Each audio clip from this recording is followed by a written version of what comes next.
AI roster management. Why in the hell is Bryce Harper playing shortstop? I wouldn't put it past him to really be able to play that position, but this is ridiculous. AI roster management is just, it's so damn terrible.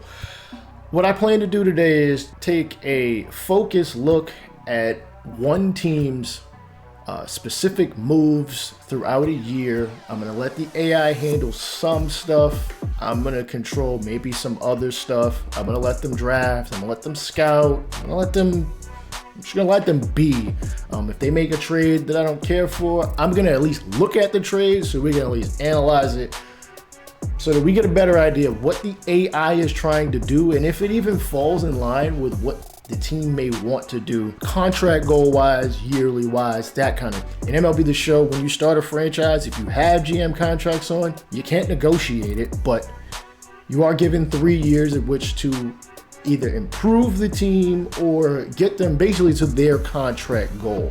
You don't always have to get to the contract goal, and in order to actually fulfill it, though, it definitely helps.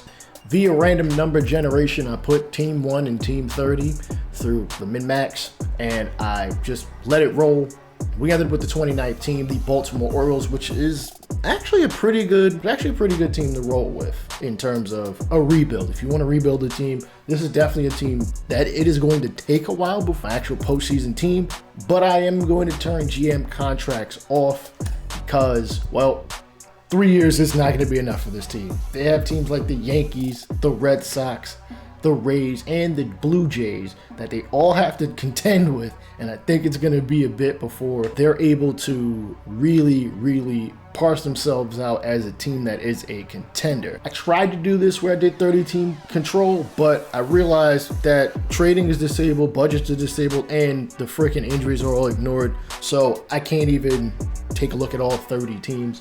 So unfortunately, we're just going to have to deal with the Orioles as they are. The roster I'm using is the Fidelity to reality roster. I just downloaded it. It is in the vault. I will leave any of that information of who created it and all that stuff down in the description. We're going to start out in spring training, simulate through it, and see how the Orioles AI management is able to handle any injuries, if they make any moves. It's highly unlikely because in spring training, they almost never make any kind of move.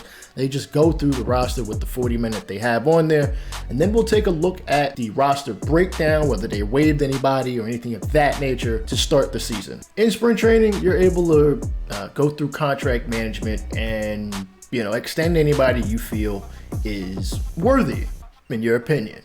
There are 31 players on this Baltimore Orioles roster that can be re-signed, extended really. Starting with Cedric Mullins, there are 26 of these players on this roster, 93 men, that are eligible either for arbitration or renewal. If this team is the rebuilding team I think it is, they'll actually probably re-sign a good number of these guys to an actual renewal contract, just not right away. They're going to wait until the offseason, to parse out and see who is what and where and how they fit in the team's future, or at least that's the idea in my head, how I would do it. And with that being said, I will show you at the end of spring training who they actually re-sign, if they re-sign anybody, and what that roster is going to look like. In spring training, there was one injury, but it was a day-to-day injury, so nothing to worry about. I am specifically highlighting DL Hall because he had a horrible spring. 9.32 ERA, a 2.14 whip in 28 innings. He should definitely be a send-down candidate, despite the fact he is the second best pitcher by overall. Michael Baumann, is really not much better, an 8.24 ERA with a 1.98 whip in 19 2/3 innings. He should definitely be another send-down candidate. Alex Wells, a 9.98 ERA and a 2.09 whip. You're starting to get an idea where I'm going with this. That's 3 pitchers. Dean Kremer, you see the numbers. Kevin Smith, oh boy. Now mind you, that's 4 out of 13. They need 5. Well, really, in theory, they need 13 pitchers. So I'm not sure who the AI is going to send down or keep. Relievers, same deal. Let's see. This man might get kicked out of baseball.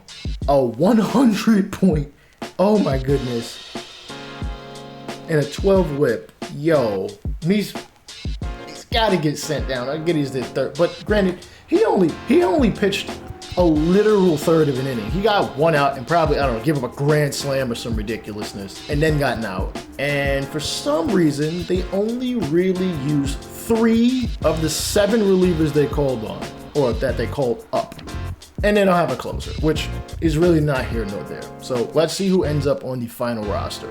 Above my head, you see the breakdown of each and every team in the league and how their roster ended up being for the 2022 season. We're only focusing on Baltimore. They have come out of this. DL Hall on the roster, on the main roster. Okay, good for him. Michael Bowman. Good for him. He's made it as well. But there's also 2 other pitchers. Like, wait. Y'all need to see this. There we are. Again, there are 7 starting pitchers. And this is where the problems begin. I get that this is a rebuilding team. And maybe they don't realize they don't need to have this many guys up. Maybe DL Hall should have been sent down. I get he's a top prospect. But he really should have been sent down. This team is rebuilding. They're not going anywhere. Michael Baumann definitely should have been sent down. He was absolutely horrible in spring. Reliever-wise, they've only went 5. These are the exact same 5 guys that they actually came into spring with, in which like 2 or 3 of them didn't even start. Didn't even pitch, really. They are going to go into the season with 3 catchers, which I'm going to assume one of them is the DH. We'll look at their lineups in a little bit. 2 first basemen, Mancini and Mountcastle, both can play first and at least 1 corner outfield. Second base, Rubner or Door, make of it what you will. He's a power hitter, so there's that. Maybe you can get some value out of him if you trade him, as he's on a free agent deal after this. At third, Gutierrez, Kelvin Gutierrez and Ramon Urias are both there at third, with Gunnar Henderson in AAA. Jorge Mateo, the only shortstop, makes some sense. Gutierrez also plays short, and so does Urias, so you can get away with sending guys down. In left field, Austin Hayes is the only left fielder. In center, they've got 3 guys: Cedric Mullins, Ryan McKenna, Chris Owens, which, wow, he really has 0 vision? Damn, that's gotta be a glitch, but I'm not gonna fix it. And Anthony Santander in right. If an injury comes up, or if we get to the draft, whichever comes first, I'll show y'all. Because I think the AI has an issue with trying to designate where to put somebody on the injured list. Here's the only singular injury we have. Granted, we've literally played a single game. John Means is out for an estimated time of 1 to 2 months. So he's on the 15-day IL. I'm not exactly upset with that, because you can put him on there twice and that is going to equate to 1 month. But there's no issue with putting him on the 60-day IL, and if he's not hurt, he can come off of it with no issue. So why not just put him on the 60-day IL? There's also another issue that happened after the first game. Dean Kremer, unfortunately, is going to be DFA'd. He's been removed from the 40-man roster in exchange for somebody else. He either has to be traded. If he clears waivers, he can be released. A club wishing to send a player to DFA to the minors must first put him on waivers, making him available to everybody else. And if that doesn't work out, in other words, if nobody else picks him up, then they are sent down. If somebody claims him, they have to pay what he's owed, and it counts against their payroll. Now, the AI GM has also recalled 2 players from AAA. Second baseman Shed Long and relief pitcher Logan Gillespie. I've probably butchered that man's name, and I apologize. I really do. But that's what happens. That's what they've done. Well, at least that gives them a relief pitcher, so they should be at 6, 6, 0, and yada, yada, yada, yada. So let's see how that roster is going to break down. This is how they've broken it down. They've added the second baseman and brung up a relief pitcher. Hopefully no other major injuries happen to this team. Granted, I don't expect them to do much this season. Scouting. 3 out of the 4 scouts are scouting in the wrong region.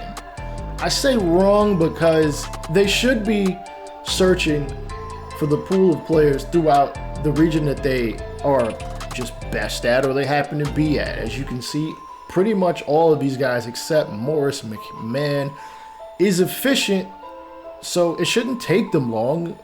Their discovery ratings are, let's see, Clifford Lucas is amazing. I didn't sign any scouts, any additional scouts, so none of this has to do with me. Two of these guys are very good, so they should be in their own region. Kenny Gund is solid. Quentin Kendall, he's the only one in his proper region. I understand if you can't find anybody else. The season literally just started, so you should scout your region first and then look outside of it, which you're more than likely just going to end up looking at individual players.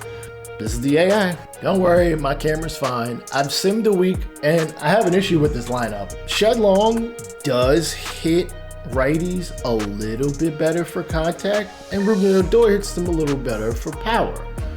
Ruben Odor is a better fielder, pretty all around. He's not fast. Yeah, he's just better. He's completely better. Even if you ignore the overall, which I usually do, Ruben Odor should be starting. Like, he really, really should be starting. And they're both lefties, so if you're weighing one over the other, I personally would put Ruben Odor. The age is 26 to 28, but I honestly think that Ruben Odor has the higher upside. Granted, he's 2 years older. He's got the experience. It's the beginning of the year. You should be playing your best players until somebody falls off, right? That's just me. I may as well look at the rotation too. I don't really care so much about overall, but it is what it is. All right, they've got 2 lefties, 3 righties. I have literally no issue with this. You could have more lefties. I don't care. You could have a rotation full of righties. Do you? You do have Jorge Lopez in at a long reliever. I don't really have any issue with any of these guys. Closer literally is probably going to be a closer by committee. So it is what it is. All right, let's move on. Why is Keegan Aiken being DFA'd? This doesn't make... Let's look at the transaction log. Look at that transaction right above the injury, right above Jacob Nottingham being placed on the 10-day IL with a head contusion. They signed a catcher. 1 year, 1.3 mil. Not much to cry home about. If it doesn't work out, you get rid of him. That's April 8th. 4 days later, you release him? What the hell is the point in signing him? Like, that makes no sense. And honestly, a lot of these moves don't make any sense. Oh boy. Keegan Aiken was designated for assignment. Cionel Perez was placed on outright assignment waivers. Woo boy. This catcher situation is going to make no damn sense. All right, Jacob Nottingham got hurt. 10-day IL. I just showed y'all that. Anthony Benboom was the third catcher, or one of the 3 catchers that was up at the major league level. Adley Rutschman was not. I actually think it was Brett Cumberland who was... Something happened. Something happened where Benboom went down, which is totally fine. You know, you want to make sure you at least have 2 catchers at every level. Call Rutschman up? Why you ain't just start him off from the beginning of the year up top? Benboom wasn't hitting. Granted, he only had 7 at-bats in 3 games. I got a hit, so there's really not much to work with. But I don't have an issue with them sending him down.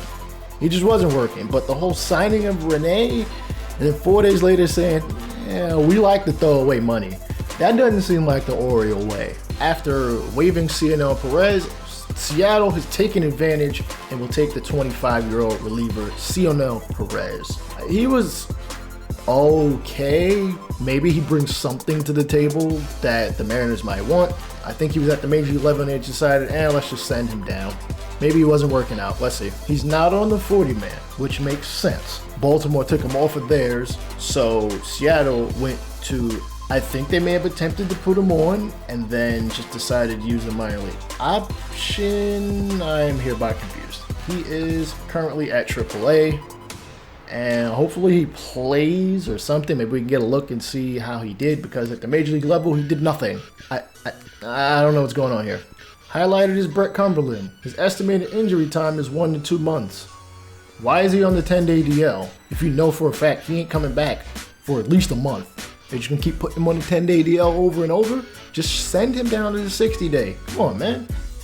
All right, we end up with our first trade. Darius Vaness in exchange for Anthony Benboom, a pitcher for a catcher. I'm going to try to get an idea and see what maybe each team was thinking. Maybe I'm reading far too much into this, but whatever, I don't care. This guy looks like an okay starting pitcher. Across the board. I have no idea well, he doesn't have AAA stats because he hasn't played. And at least you get a guy that you can build up on for a couple years, as he's got 2 renewal and 3 ARB years. His potential is a 77. Not bad, really, not at all. He's 23. I would say it would take him until he's about 28, 29 before he actually reaches that point, if we ever even see him. He may never reach the majors, which is completely plausible. But what were the Braves thinking? I'm not sure they were thinking. They have 3 catchers in AAA, 1 designated for assignment, which I think he actually might have moved from. No, he is where he is. And then you got 2 guys in AA. I don't know what they were thinking. Did they really need a catcher that badly? I mean, Contreras isn't hitting all that well, but he's only 40 at-bats into a AAA season, so. And Chadwick Trump is, well, he's Chadwick Trump. He's only 11 ABs into a season. Did this trade need to happen right now? I highly doubt it. It's already happened, so it is what it is. Let's push on through the season. We're at the end of April. The Orioles have released a shortstop that honestly we probably wouldn't even have thought of. Mason McCoy. He's 27 years old. I couldn't tell you if he actually played any because unfortunately they don't keep, track of anybody's stats when they get released, which is very dumb, but that's neither here nor there and not a part of this video. This is about the AI, not about SDS and how they put the game together. He's not a bad player by any means. Decent fielder, okay speed. He's got a little bit of contact in him and he can stay on the field if you play him. I'm not mad at this move at all though. This is a look at the Orioles' actual shortstop roster room, and they've got 3 guys in A-ball, 2 in AA, 1 in AAA, 1 at the majors.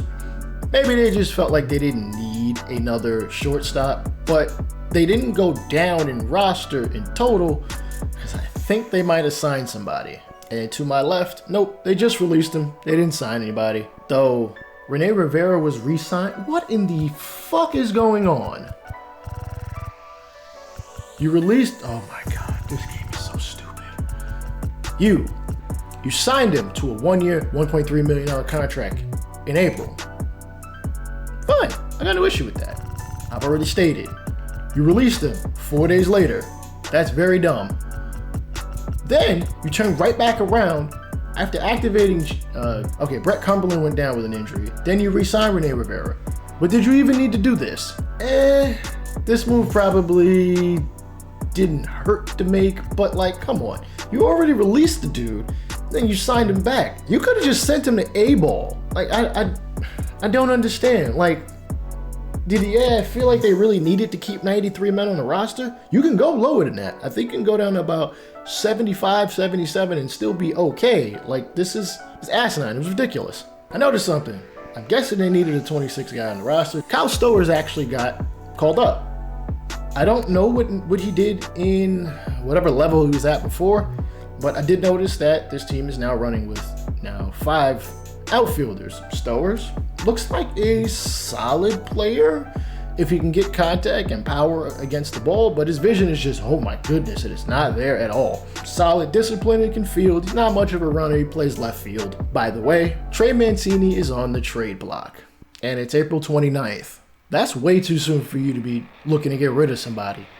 I know he's on the last year of his contract. It's only $8 million. I tried to look around to see if there were comparable players to him, guys whose primary is first and can play the outfield. There is literally nobody else around his age range or anything, so we'll see if he's actually moved. May 1st, and here's how everybody's doing in the minors, okay? AAA update, Connor Green, 3.68 ERA, 10 strikeouts over 7 1/3 innings. I don't think that's enough time to really say whether a guy's doing well or not, but it is what it is. Ryan McKenna, he's at 59 at-bats, 390 average, driving in 13. I'm going to assume that's 13 RBIs and not just he scored 13 times. I don't like how they put that. John Rhodes, tearing it up in Double-A, 328 average, 61 AB, 6 runs. We got a struggling pitcher here, Isaac Matson. Is he really struggling? I mean, I guess. Again, I don't think that's enough actual time to say that a guy is struggling. When you pitch 8 1/3 innings over a literal month, when relief pitchers tend to go out there maybe a little bit more often than that, it is what it is. Okay. Spencer Watkins is going to have to bounce back. He had 19 2/3. Dude, how many starts did he get? He only had 19 2/3. Matter of fact, I'm going to take a look and see. Following, we see Richie Martin is struggling. I want to see how Spencer Watkins was doing over the 2 months. Over the 1 month. Right below my face, you see the first start he made of the season. 3 innings, 7 hits, 6 earned runs, 5 walks, and 5 Ks with an 18 ERA. Okay, I see where the struggling began. Y'all gonna laugh when you see this shit.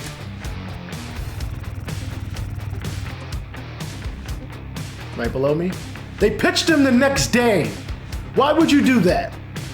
Why? He went 1 2/3, gave up 3 more hits, gave up 2 more runs. Surprisingly, he didn't walk anybody and only got 1 strikeout. Why would you go to him a second day in a row? This ain't high school baseball. Hell, I wouldn't even do that as a high school baseball coach. That's ridiculous. Previous game was Sunday. This is now Saturday. So he's had about 5 or 6 days of rest. Following 2 straight starts, which is stupid, this is what he did. 5 innings, 4 hits, 1 run, 1 credited to him, 1 walk, 8 strikeouts. Pretty good. The team ended up winning the game.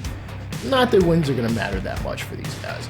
April 22nd, he makes his 4th start of the season, going 5 innings, giving up 5 hits, giving up 4 runs, striking out 7. So it's kind of meh. He'll give up runs. He will get some strikeouts. And he surprisingly hasn't walked anybody in 2 starts. April 27th, slap with another loss. 5 innings, 4 hits, 3 runs, giving up 4 walks, 3 strikeouts. So, yeah, he's struggling. I don't know if he made another start. Let me see. He did not make another start. So he had 5 starts in the month, 1-3 record. Take that for what you will. A 7.32 ERA, whip of a 1.68. Wait, there's no FIP on this? Why is there not a FIP on this? There usually is FIP sitting right. Oh my God, this freaking game is in like 1997. Now, I'm a Yankee fan, and I know Tyler Glasnow ain't supposed to play this year. He's not scheduled to play this year. He got hurt last year, had Tommy John surgery, and I don't think he'll be back till a year later, like September of this year, or he may just miss this entire year again. Don't quote me on that. I don't remember. And I also haven't injured anybody like they probably supposed to be. SDS, please. I am pleading with you. You need to change the way you guys set up the roster at the beginning of the year. If a guy is injured, put them as injured, not in A ball, because it completely kills the realism, at least in year 1. If a guy is hurt, they should be on the IL. Now, I know that we can manually change that ourselves, but this is ridiculous. Tyler Glasnow had Tommy John surgery. You know, the UCL. Actually, that might not be it. But you get what I'm saying. That's usually a 12-month to 18-month injury. Justin Verlander literally just came back off it. He missed the entire COVID season and then missed the very next season, which is completely understandable. Allow guys to be injured on the roster so that we don't have these issues. I know that you guys are working with old code. This code is 16, 17 years old. You gotta change that, man. If I'm gonna give praise to EA, and I don't know why the hell I'm doing this, they at least allow pre-existing injuries. Give us the option to turn that on or turn it off. If a guy is hurt, they're hurt. You know, if somebody doesn't want to play with pre-existing injuries, they don't have to. And don't make us have to do it, because your injury system is screwed up, which I think I may have talked about on Twitter, but come on. You've got gaps in the days in which you can injure somebody. It's either 1 day or 9, 12 days to 35. It's like 75 to like 254. Like, guys can be injured for an entire year. Guys can be injured for somewhere in between those gaps. Like, you gotta allow that. Like, come on. I don't know where y'all came up with this ridiculousness. Maybe the injury coding wasn't working properly at the time that you guys created it. I don't know. I don't know if 256 is just some number that once you get past it, nothing starts to make sense anymore in coding. You gotta figure something out. Really? You have Trey Mancini on the trade block, but you trade Ryan Mountcastle. Why? You made it seem like you were gonna go in the direction of actually going with Mountcastle. Let's analyze this trade. Above me is Mancini's numbers for the season. 281, 344, 425. Not too bad slash lines, really. 6 home runs, 20 RBIs, he's walked 15 times, struck out 46 in 43 games. I got no issue with that. He's playing solid. Playing very, very, very solidly. Probably one of the few players playing solidly. WAR is jacked up in this game. I don't even look at it. Like, you put him on the trade block, but you traded Mountcastle. I gotta see why you traded Mountcastle. Like, seriously. Mountcastle might have been the DH, but I can't actually prove that. Actually, if you scroll back to the video, which this will be timestamped, you can probably tell me. He played 48 games, 275 average. Unfortunately, we can't see where he played because unfortunately I don't know why they don't allow that. Like, show us a breakdown of where guys play. Anyways, he put up better numbers than freaking not Hoskins. He put up better numbers than Mancini. I mean, I get you trading, but the crazier thing is they traded for a pitcher. Philly didn't need this, but I guess I could see why they would, unless Hoskins is now on the trade block. I am going to literally lose what's left of my hair. None of this makes sense. They traded for a starting pitcher. John Means came back, by the way. They now have 8 starters. For what? Why? Bradish could probably get sent down. Bauman could be sent down. Lothar could be sent down. You'll have a 5-man rotation. Why is this rebuilding team not kicking the tires on some of these guys? Look, like, these guys aren't terrible. Hell, 69, they're pretty nice in my opinion. Kick the tires on some of these guys. Like, why do you only run in with 5 relievers? Like, long relief pitching is not that big of a deal. Hell, especially not now. Starters go 5 innings, 6 innings. Basically, they go 2 turns through the rotation, and then they're usually pulled. There are special individuals out there that can go, a little past that second go through the lineup. You probably know who they are already. And I get that, again, a rebuilding team like this, they don't got those kind of players, but that doesn't mean you call up and you have 8 starting pitchers on your roster. What? It's almost like y'all are hoarding. It's like they're hoarding. It's like they can't, do you not trust some of these guys? You're a rebuilding team. You have to figure things out, right? Maybe one of these guys is a closer. You ain't got nobody. You ain't got nobody there. And closing pitcher is a role, not a position. In my opinion, it is not a position. It is a role. Guys get pulled in and out all the time, unless you are an elite closer, unless you're Mariano Rivera, unless you are a Trevor Hoffman, unless you are you can name a top closer in this league. I'm very sure of it. Those guys don't get pulled unless they have been absolutely just crap in the bed. Aroldis Chapman, it took a while for us, and I'm saying that us as I'm a Yankee fan, to pull him, to eventually, he's a reliever, he's a setup man, he does still save games, maybe it's kind of a closer by committee. Loizaga, I think, is pretty good and probably should be the long-term closer, but that is the manager's decision, not mine. I don't get paid. Damn, Aaron Boone gets paid crazy. Anywho, still, the AI has to make a decision. Make them make a decision, not to have 8 starters because you don't trust the bullpen. If that's the case, these 3 individuals need to be relievers. They need to be positionally changed to reliever, or something in their valuation needs to be where they are a hybrid. They can play both. They can do both in the event of an injury if you really, really, really don't trust Paul Fry, Brian Baker, Dylan Tate, Felix Bautista, who had a hell of an ERA, and Tyler Wells, who happens to be the de facto closer, if I'm correct. He's got 11 saves, and nobody else really has one. Why? Why can't the AI make a smart Hell, just go by position if that's the case. There ends up being an issue down the line. I'm telling you this now because I've done enough sims. There ends up being an issue way down the line where if you are looking for relief pitching in free agency a couple years from now, you are going to have a hard time unless you want to sign a vet, which is fine. They tend to ask for too damn much, but that's a whole nother video that I'm going to get into. I need to breathe because I'm passionate about this, but this is just infuriating. It's just infuriating. Now, I've actually already done a video about whether you should auto scout or whether you should manually scout. It's from MLB 21, but I am very sure it applies for MLB the Show 22 because we have a serious issue with scouting. Kenny Gund, West Region. He looks really good, extremely efficient, decent discovery, is much better with position players than with pitchers. Morris McMahon, great discoverer, really not efficient, and can really go either way with pitchers and position players as he's good at both. These sons of a guns are useless. They did nothing in scouting. Nothing. This is the complete breakdown of just the players that were in that West region.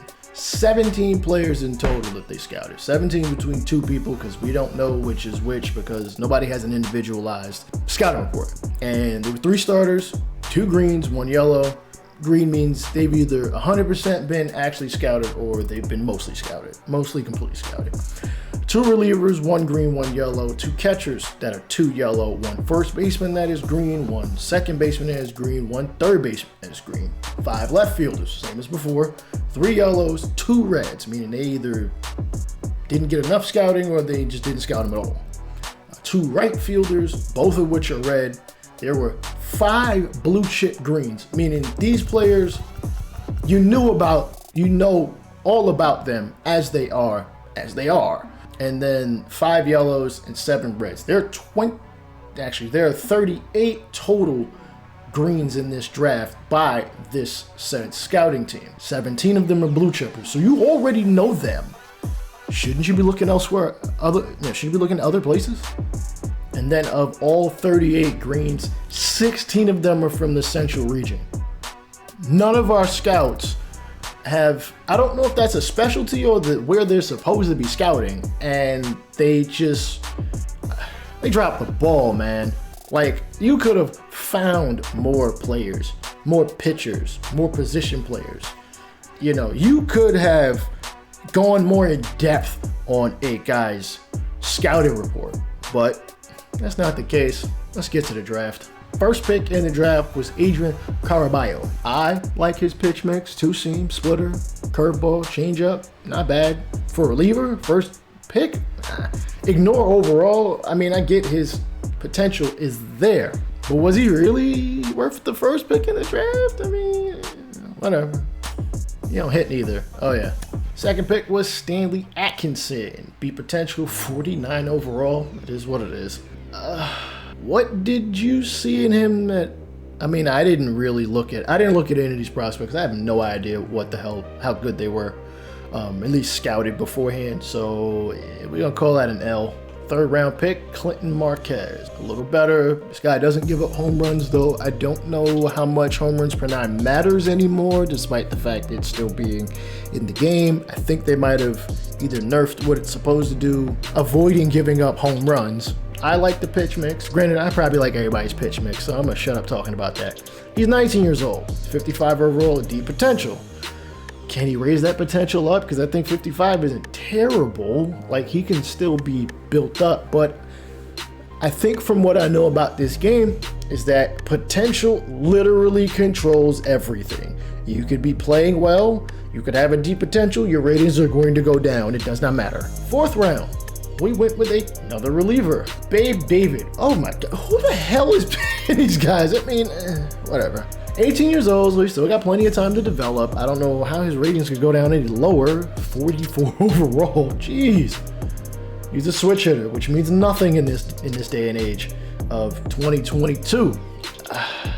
Let's move on. First position player taken off the board is Ivan Ramirez. Actually, is second.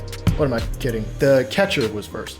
Switch hitter. I like that. He hits righties. Okay against, all right against lefties. He's got vision. Not really much of a fielder. Not really that fast. Granted, his steal rating is not too shabby, and his base running aggressiveness. Does that mean he'll take one extra base? But not, and might attempt the steal, maybe in a hit and run situation, but not really be all that successful. We've never known. I don't know. Y'all don't know. Or at least SDS has never been upfront about that kind of thing. But this is what they chose. In the 6th round, they go catcher. Again, Jerry St. John. Deep potential. Damn, they are really terrible at drafting guys. He's at least a lefty batter, and he's got absolutely amazing durability, but he can't field. He's not that fast. Oh my God, what are they doing? And being as that's the 6th round, that's gonna be the last pick in this draft.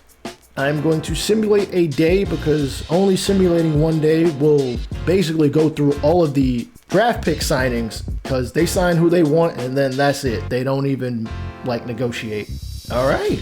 Everybody got a contract, which really isn't something you see all that. Well, it's not something I've seen all that often when simulating an MLB the Show franchise. But 3 relievers, we got 2 catchers and a second baseman. Nobody is really a standout candidate to be a starter, but this is a rebuilding team, so maybe they see something that I don't. 2 very high potential guys in the first reliever and the catcher. And everybody else is pretty much a project. Okay, there was a signing. Joseph Odom was signed. 1 year, $430,000. He got promoted from single A to double A to triple A. Why didn't you just go from A ball to triple A? Let's see what the rest of the catching roster looks like, because it looks like a hot mess from what I can see. The AI may have made a move that might make some sense. Cody Roberts plays catcher, first, left, and right field. Remember, they just traded Mountcastle, who played first and left. So this is not a bad move. Chirinos is still catching, though he may be probably falling off a cliff. And yep, he's falling off a cliff. And he's playing average. He's not playing terribly, granted. Why is he going down so much? Is there a higher expectation you're expecting out of him? Because I get he can hit for power, but his vision's not there. So is he striking out a lot? 34 strikeouts and 80 ABs? Yeah, I'd say that's a hell of a lot. Given whenever he's given an opportunity to play. The catcher position is pretty much a hot mess. Nottingham is out for 2 months in AAA, so they've got some more guys here, and Rene Rivera, who's been has basically making 2 contracts at once, if we're being honest about that, unless there was a non-guaranteed contract, which is not something that is in this game. You get paid what they've offered you at that point. And Maverick Handley is the last catcher. So, oh boy, this is a hot mess. Rene Rivera is really not bad. And yeah, the catcher position as a whole in this game is just horrible. And it's been like that for about a decade. I get that a lot of catchers don't hit that well, but damn, some of these guys just hit horrendously. I'm not exactly sure of the exact date that I showed you in the previous clip, but Robinson Chirinos has been designated for assignment and nobody else has been called up in his place. So Joseph Odom, I think, is still going to be the catcher. Oh my God. Okay, clarity. Yes, Chirinos has been designated for assignment. He's going down in overall. Maybe Nottingham's coming back. He's not. Chirinos is getting worse. It's clear as day right there.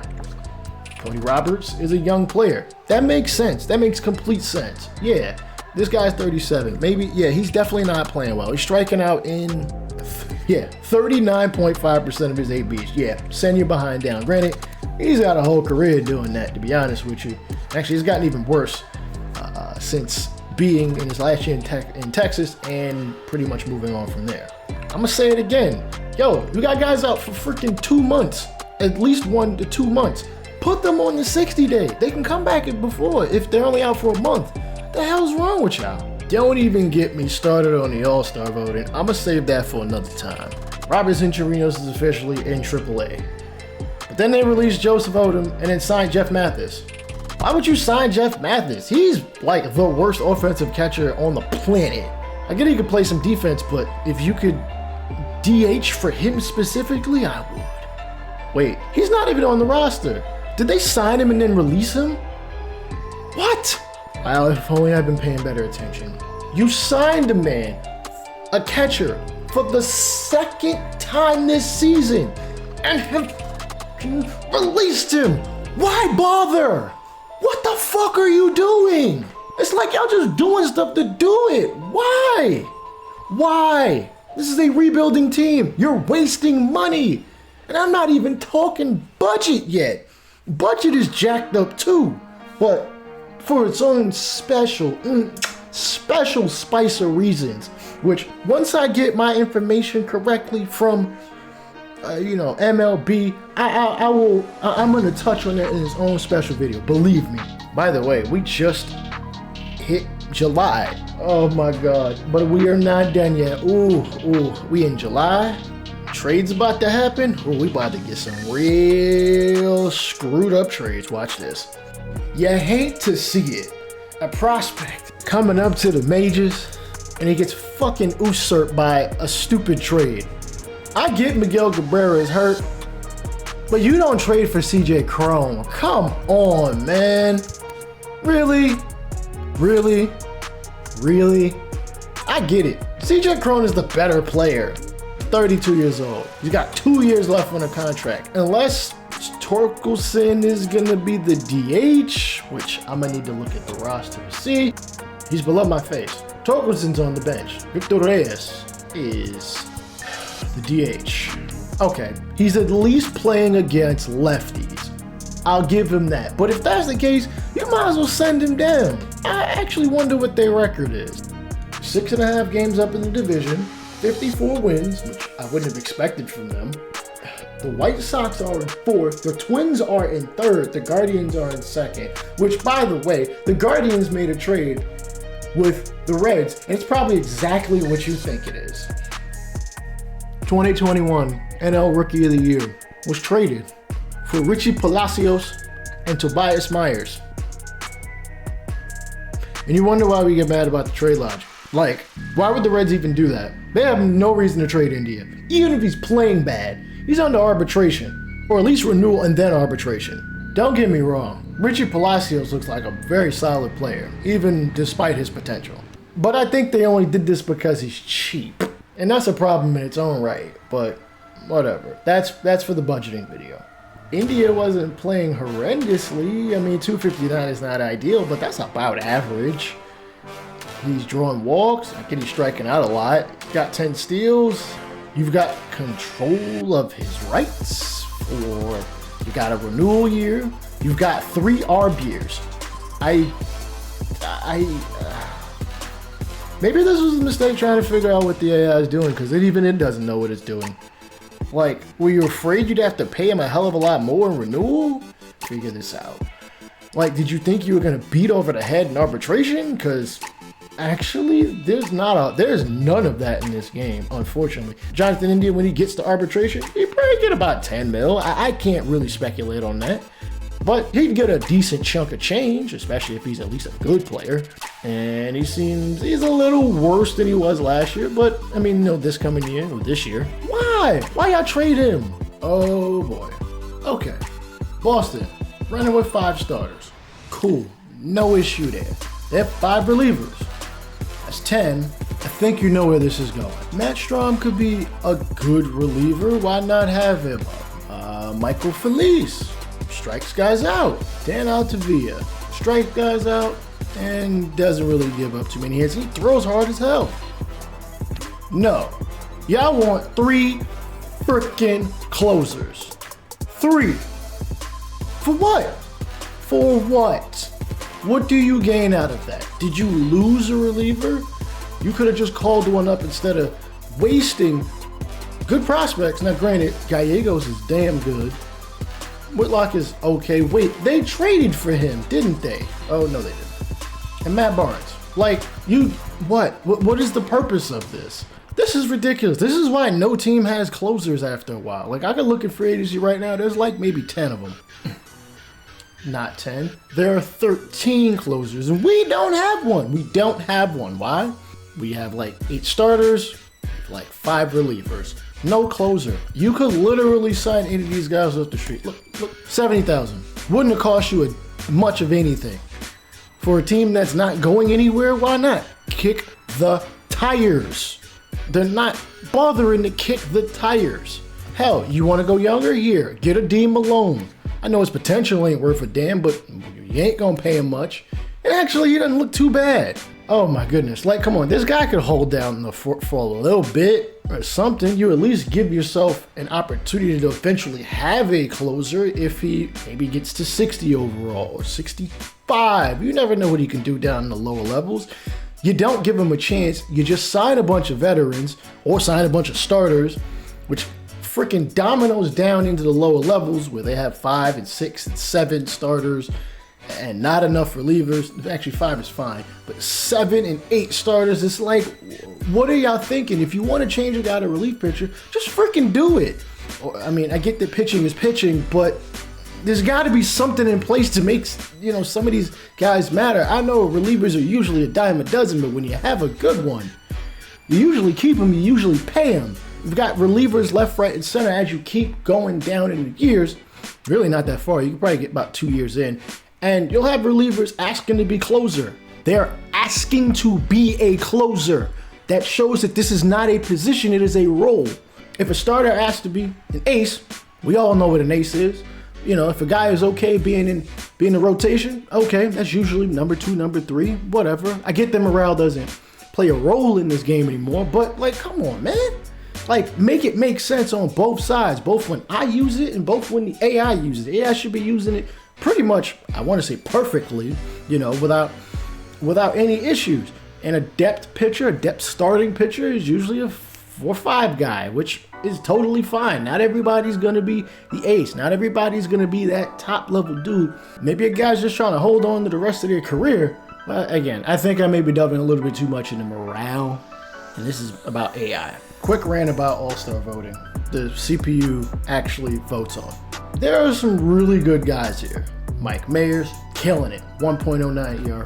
Gillis Guerra, 1.76. 2.1. 1.5. 2.3. Like, there are a fair amount of guys, even as you keep going down, guys that are worthy of being an All-Star. Even a Jake Diekman. Like, I ain't gonna knock him just because he's a Red Sox, but I wouldn't call this All-Star level, though. DeMarcus Evans has 80 strikeouts. What constitutes being voted for an All-Star game? I know what it is, or I have a pretty decent idea what it is for a position player, but pitchers, special relievers, looking strictly at the AL, congratulations, Cedric Mullins. You are an All-Star. You put up numbers that I'd say are good enough to be an All-Star. Maybe not the average, but it is what it is. As you keep scrolling down, Salvi, you've had a horrible hitting year, because last year you hit well over 300. Actually, you didn't. I take that back. I thought he did. But you put up the most home runs by a catcher, I think ever, honestly. 48 home runs, 212 average. You shouldn't be an All-Star. Unless you lead it in catchers, which I don't know how much they play into that. Matter of fact, let's look. Quick glance at some of these numbers, which actually I didn't even know I could get to where I can see the stats for all, like, catchers, all pitchers. I know pitchers, but not all catchers. Salvador Perez is, let's see where he is in hits. He is not even on the screen. Fine. You're not going to always get hits. But he is top 2 in all of baseball in home runs. He's top 2 in RBIs, he steals. He's not stealing bases, on base, but slugging. Of course, they don't always factor in, qualified players, which is how it should be. I'm gonna say just off of that strictly alone, he should be an All-Star. I have no issue with that, even though he's batting .212. And I get that every team needs a representative. Jorge Mateo actually shouldn't even be on this. Let's be honest. You're not gonna be an All-Star batting 208 with 7 home runs and 22 RBIs in any year. Cole Calhoun is not an all-star player by any means at this point in his career, but he's put up the numbers to be one. I'm not going to knock that. My issue is, look at all these damn closers. Why y'all got 6 closers here? Where are the relievers? I know that sometimes, yeah, you know, they'll slip in some closers here and there, and I get that saves matter, but, like, come on. Not everybody here needed to be an all-star. Romano, good, I'll say yes. Clase, good, I'll say yes. Iglesias, solid, he's got the saves. ERA, maybe not so much. Lou Trevino, doesn't really have the saves. He might be Oakland's only representative. Duffy, no. And Whitlock, also not. And they just traded for a closer. So I'd love to know what goes into the process of becoming an all-star. My head is starting to hurt thinking about this. Again, maybe I'm overthinking this. Let's just move closer to the trade deadline. And as soon as I speak, a move is made.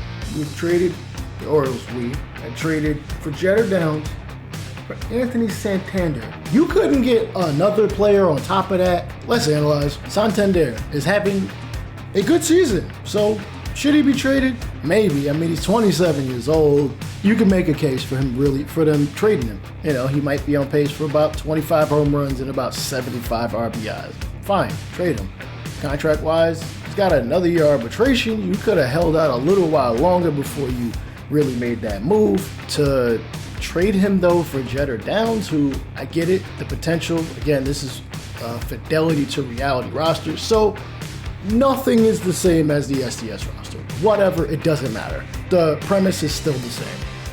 I get it. Jeter Downs, you having 6 more seasons of control. I do understand it on the Orioles side, but I think they should have got more for it. Shed long, see potential, and same thing with Ruben Odor. Now, Ruben Odor is older, which means it's going to be a lot harder for him to progress. Shed long, he might be reaching his peak pretty soon, too. Oh my God, this fucking game! Actually, I'm not too mad about this. In real life, Cedric Mullins is probably going to have his arbitration years bought out and maybe a couple more years and some money tacked on top of it so that Baltimore can do what they have already done, though this wasn't necessary. Riley Green. Matter of fact, let's... I don't care if they're injured. And that's bullshit.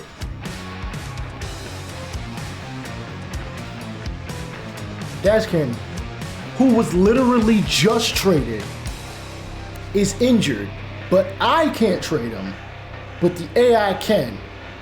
What? Hang on, let me check the injured list, because he just might have gotten injured like just now. Nope, absolutely not. He's already been injured.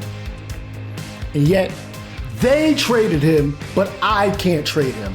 What kind of crap is that, man? Come on. SDS, you say you actually sim years and actually look at things and see how things are working out. I'm calling BS, man. BS every single time. You don't look at this. Yes, you can trade a player that is injured in real life, but the logic here, logic is what this is all about. AI logic makes no sense.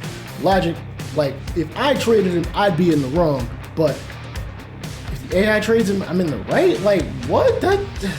Either way, I'm just going to analyze this the way it is. Cody Clemens, a decent prospect at second base, though you've already traded for a second baseman, and Jeter Downs. Why? I mean, I get wanting to have as many talented guys, or many guys with some talent as possible, but you really didn't give up enough for Cedric Mullins. There should be some kind of value escalator. And you traded him in the division. There should be a value escalator if you are trading within the division, because you see those teams so often. There should be a value escalator if a guy is on renewals and on arbitration. Maybe not that much. I don't know. It depends on where a guy is in their career. Cedric Mullins is a damn good player.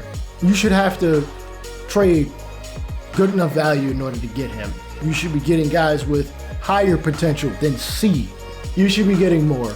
And I get that the code is freaking ancient, but at some point you have to scrap the whole thing.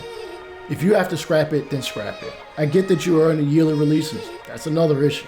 And the M. Frisk interview, where he was talking with one of the devs, it was trying to make it was seemingly like they were putting effort in March to October to eventually make that into franchise. And don't get me wrong, March to October is a great marketing term. Like, literally think about it.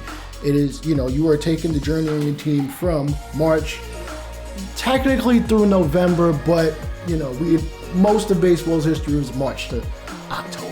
It wasn't until 2001 when they had to push the season back due to 9/11. But and I don't even touch March to October. I don't care for it because it feels like it's diet franchise. You play some games here and there, and then you play every game in the playoffs. And I get that not everybody's going to make it through a whole 162 game season, but there are ways around that. Play one game a series. Play player lock a lot. Hell, my first video on this channel was about doing that, playing 162 your way. I'll leave that in the description as well. A quick glance at the update trade block screen, and I'm just gonna come out and say this. I hate this screen. This screen is useless. It's not completely useless. It's mostly useless. Ranking, I guess the AI cares about that kind of thing, but what if you want something more specific? Actually, we've already looked at a screen that would actually help with this kind of thing. That's player search. The player search screen should be how you put forth the players you might be looking for. And get specific. Get specific. Let me put my damn face up here. You need to see how serious. Get specific. Maybe I want a left-handed starting pitcher. Okay, bam, look, I can go for a lefty starter. All right, cool. Secondary position, you can't really, there are not nearly enough two-way players, so who cares about that? Maybe you're looking for a specific age because you want maybe some guys who are on arbitration. Maybe that's what you should be looking for here as far as salary or kind of contract. Maybe you want a guy that's still under renewal. It's going to cost you more to trade for, as it should. Not money-wise, in terms of giving back, in terms of trade value, because that kind of thing matters. In real life, it matters. It should matter in the game. Maybe you want somebody who still has some years left on that contract. Of course, we can't eat contract money. I'm going to need some Excedrin. Can I get a sponsorship? That'd be great. Look, you can go through this screen and, hey, maybe you give a damn about overall. I don't. You honestly should just be looking for attributes. Maybe you want a left-handed pitcher who can at least get guys out at gives up, 75 hits per 9. You want somebody, and that should cost you. The attributes that you might be looking for that are above average, it should cost you more, especially if it's a rarity across the league. If somebody's in the last year of their contract, it might not cost you as much because maybe the team wants to get rid of them. Potential. The higher the potential, the more you should be giving up. Now, I get a lot of that plays into the fact that, we only have 3 trade slots, and maybe anything more might give some issues to the AI. The AI already got issues, bruh. It already got issues. You might as well just start tearing down. Get the wallpaper off. Get the paint off. Chip into that plaster. Just straighten. Honestly, you probably should just burn it down for the insurance money, but I'm joking when I say that. You need to peel down the layers. It just needs to be done. You should be able to look for more than 4 attributes. This is not enough. Maybe I want for pitchers. Oh, okay. Oh, snap. I didn't know I could look for. Maybe you're looking for a specific pitch. I didn't even know about this, but I literally you want a curveball with a control minimum of 50. You're 50. You want a guy who can control curveballs. Matter of fact, let's take a quick look at this. I want a lefty pitcher with a control of 50. Let's do that. And Bueller, I don't care about for a curveball. Bam! Look at all these guys. Matt Boyd. I wish you would tell me how many are actually on here as opposed to me having to count. But look, there's some decent guys. There are guys with 1 year left on their contract. There's guys with 1 year left in their contract. There's a free agent right there. Look at him. Kwang Young Kim. He didn't play this year. I get attributes going down when a guy is, not playing as a veteran. Granted, he's only got 2 years of MLB service time. I'd like to see something that shows how long he's actually been a part of Major League Baseball or just baseball in general. Kwang Young Kim, as a matter of fact, I'm going to look up his numbers on Baseball Reference. Here's Kwang Young Kim's pitching stats for his entire baseball career, 07 to 2017.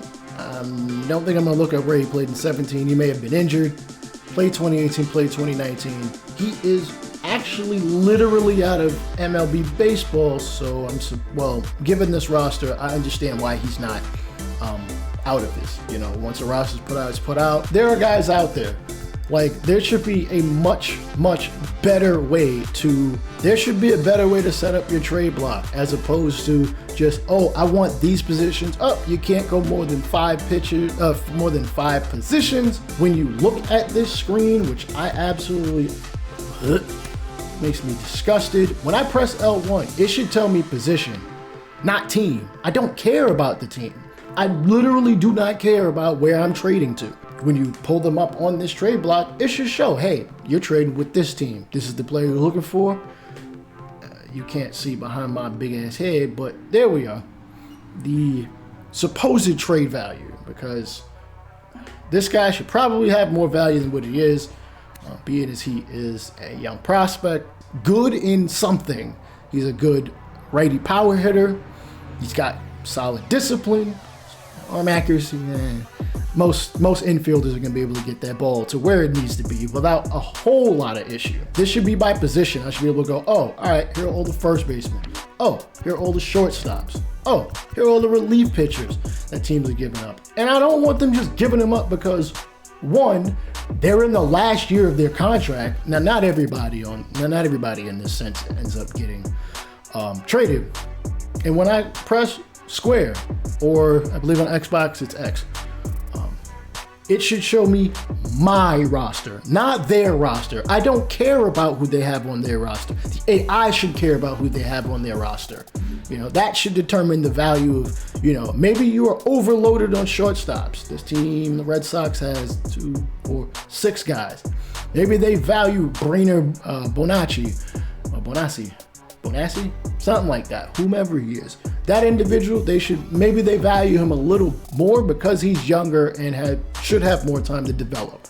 I don't know who he is. Hell, maybe he's a deep potential and they just got him there kind of just to hold down the fort. Relief pitchers get traded like, they get traded left, right, and center. It ain't even funny. Clay Holmes, not too shabby. Sorry, if the rest of the relievers in here were better than him, cool, maybe his value is not nearly as much, and that's just taken overall into account, though I don't care about that. Clay Holmes has 2 years of arbitration. That should up his value more. Yoni Chirinos has 3 years of arbitration and is only getting paid $1.2 million. Unless he is absolutely destroying all of baseball, which that's a great 0 ERA with no games played, which means his value really isn't much of anything. If he's got no performance stats, then go off of what the attributes are. He's pretty solid in the important categories. All of his per nines are around average to above average. Stamina, and because pitchers usually don't hit unless your name is Shohei Ohtani, for the most part, none of this should matter a whole lot. If they did, they should be valuable. They can be a DH. A guy like Shohei Ohtani should pretty much never get traded unless the Angels decide, we can't afford what he might be looking for, which is honestly completely plausible. But again, that's in real life, that could be a thing. But in this game, it's an even bigger issue. Look, Shohei's making $4.3 million and has another year of arbitration. They shouldn't trade him. They probably won't. But I have seen in this game him be a free agent and not really take all that much. Good numbers. Even across 100 games. Spectacular numbers. But Shohei Ohtani, I'm pretty sure in real life, he is going to get a contract based off how well he hits, and his pitching will be extra because you can find other pitchers. Not that he is not good, if not damn good. Look at those per nine. He should be asking for $40 million, $45 million. Wait, what's that you say? Huh? There's a max I can pay him? Well, Mancini finally got traded. Bear with me. Alex Kirilloff, not playing too bad on the Twins. Byron Buxton, I mean, he's got 23 home runs, and hell, it's good to see that he's on the field for most of the games that they've played. Batting average, on-base percentage, all ducky, garbage. Right field, also, Max Kepler playing like garbage. Average is on-base percentage, slugging, just not there for a guy with, the kind of power he's capable of, which is understanding. Guys are gonna have off years, which kind of softens the blow I have on trading for Trey Mancini. Maybe he's there as the DH. I don't remember the situation that the Twins are in. The Orioles have traded for yet another second baseman. Don't get me wrong. Cesar Prieto is injured. Out for 2 to 3 weeks, you could have lived with somebody else playing there. Jahmai Jones, finger contusion, you could have lived with that. You didn't need to make this move. And then you released Cody Clemens. You waived him, as a matter of fact. Who you traded for? Who is playing well? You could have just traded him. Where are the brains? We on PS5. I expect this from freaking Game Boy. Simeon Woods Richardson is really not that bad of a, at least potential-wise, it's not that bad of a move. He's 21. I don't think he'll be on your 40 man. Nope, he will not. Actually, it's right behind me. You can't see it. I'm not going to bring it up. 3 pitches. I mean, I'd love to be able to teach a guy how to throw a different pitch, working with my pitching coach, but that, again, like so much that I really want to say is going to be on another video. I just think they probably could have gotten at least another player out of it, maybe a reliever, because currently I think the roster has like 4 relief pitchers, or at least the major league roster. Sorry, Overlord AI, you have 6 relievers. I am sorry. Maybe you should change one of these guys to closer, because we go by position in this game and not by role. Finally, pushing this video forward, offers 0. You really don't want to commit to anybody too long term, if at all. You got a lot of guys on arbitrations and on renewal contracts, so it makes sense to just hold your horses. So maybe this team being rebuilding makes sense. Time for September call-ups. Let's see.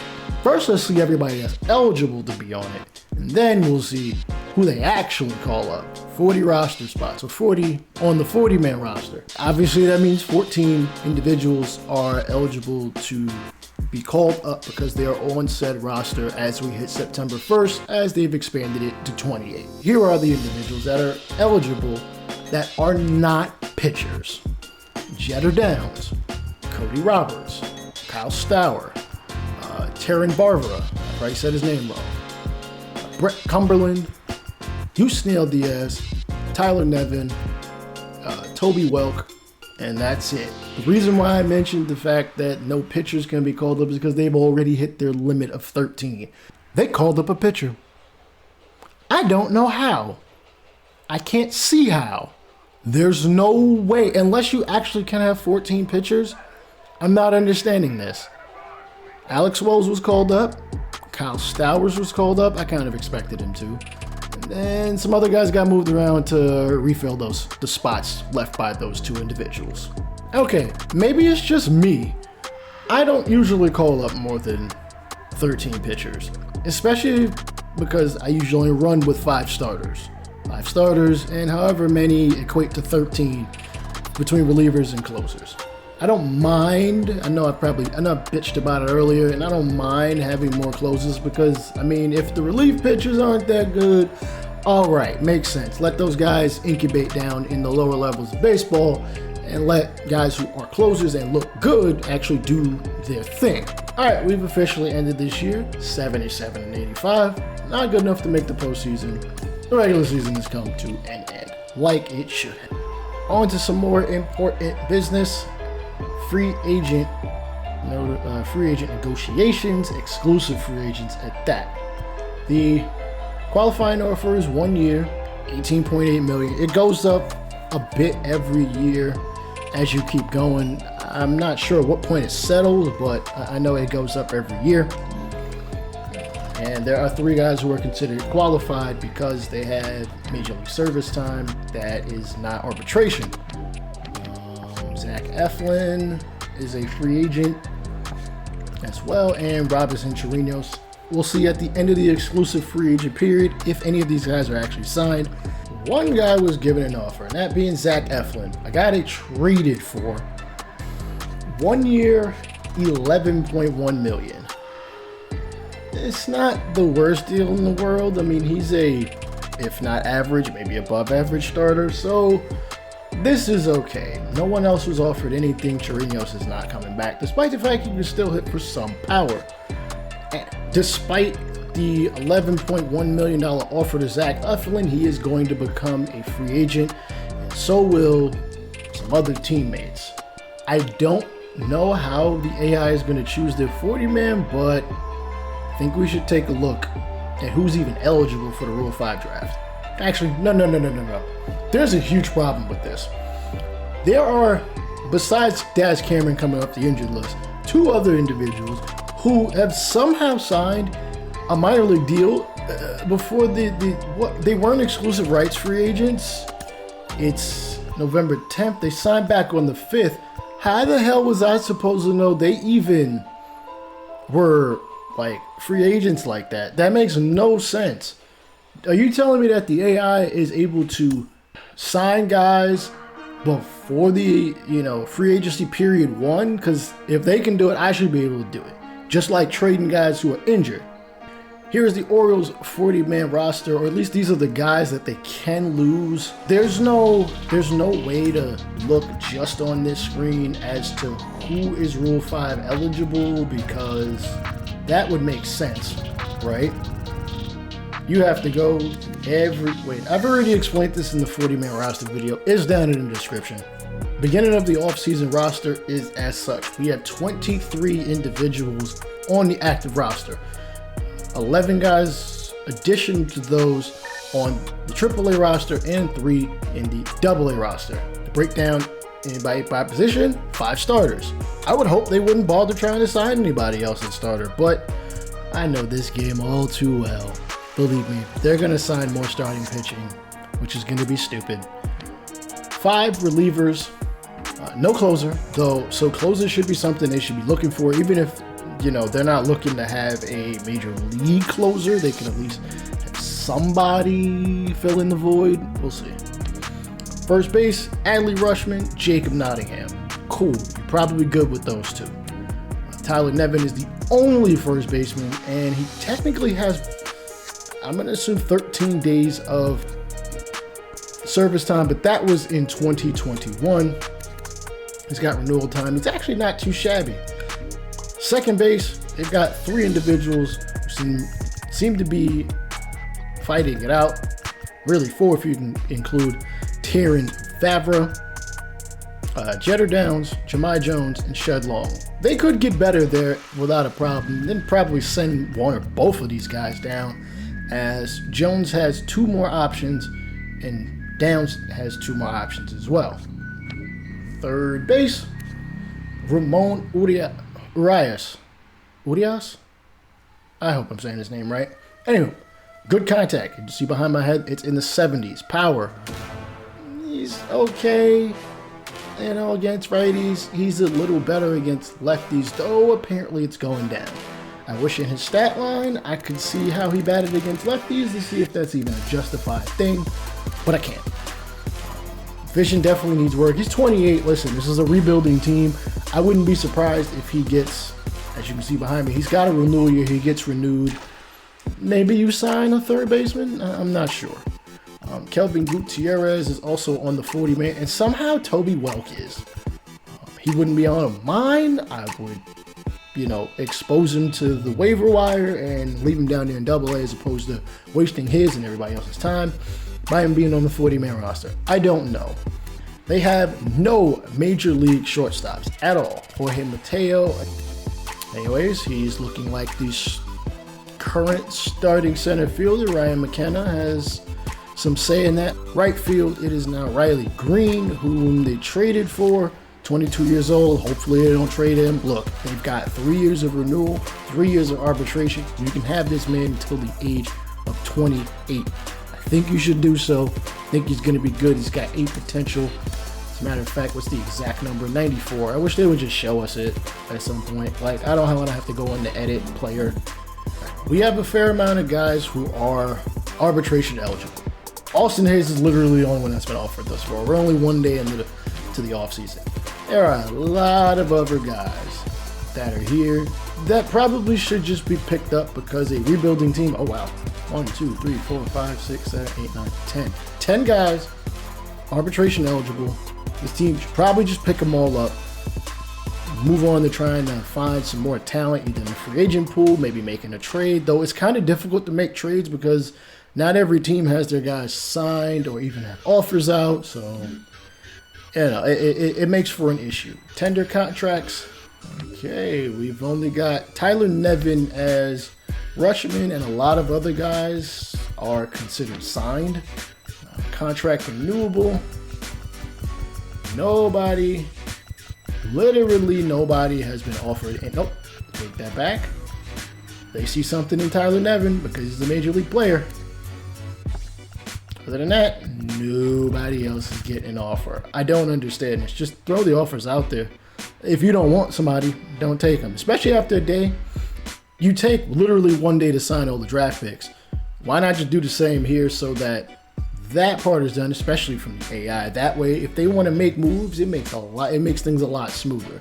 This is going to be a doozy, and I guarantee you it. Trey Turner offered $251 million for 9 years. He's 29. If you know this game, you know that probably by about year 7, he's more than likely going to be released, and that's going to be a problem. Well, it might not be a serious problem, but it's enough of a problem. That 9-year deal would take him out to 2031, making him, you do the math, probably 38. Aaron Judge, 7 years, not the worst deal in the world. I'm not exactly mad that players are being offered these long-term deals, though I wouldn't do it. I wouldn't do it, and in real life, my Yankees, I want them to sign Aaron Judge for what the hell he's asking for. Hell, front load that deal for the first 6 or 7, and if he wants 8 or 9, make him, I don't know, $10 million a year or something like that. Make sure, give the man his money early so that when it comes down towards the twilight of his career, that maybe he's a DH. Actually, he's more than likely a DH. DH, first base. I don't know. Figure something out. Contracts in this game are absolutely jacked. I'm not going to sign Aaron Judge. The fact that there is a limit into how much I can give a guy. Why is it at $35 million? I don't think we're going to sit here this entire time and see it go 35, but keep looking at that blue number there. It goes up to $35 million. Why? Why is there any limit on this? There are at least 4 or 5 guys in Major League Baseball right now whose contract has them with an AAV of over $35 million. Look, right above my head, $35 mil, the maximum salary. But guess what? Oh, you want to search for guys who make more than that? 36, 37, 38, 39, 40. It actually goes higher than 40 because Max Scherzer's making $43.3 million. These are the literal 5 players who will make over $35 million based on their real life contracts. Garrett Cole, $36 million for the next 6 years. Why can't I offer the next big pitcher $36 million? Why not? Mike Trout, $35.5 million, just $500,000 above for the best player in all of baseball for the next, holy cow, 8 years. Carlos Correa. Actually, I have an even bigger problem with this contract. There are no mid-contract opt-outs. Why didn't you guys just give him a 1-year deal for the 35.1? That way, it works and functions as an opt-out, or you manually, whatever you do behind the scenes, if you can give a guy a contract, say I can give a guy a contract with an option year, go into the code, figure something out, put in option years. There need to be option years beyond just, the last year. What if a guy wants to opt out beforehand and be like, yo, I want to make buku money. I got this 5-year deal, I want to opt out after 3. Giancarlo Stanton could have opted out after this past offseason to attempt to get more money. He wouldn't at this point. Steven Strasburg.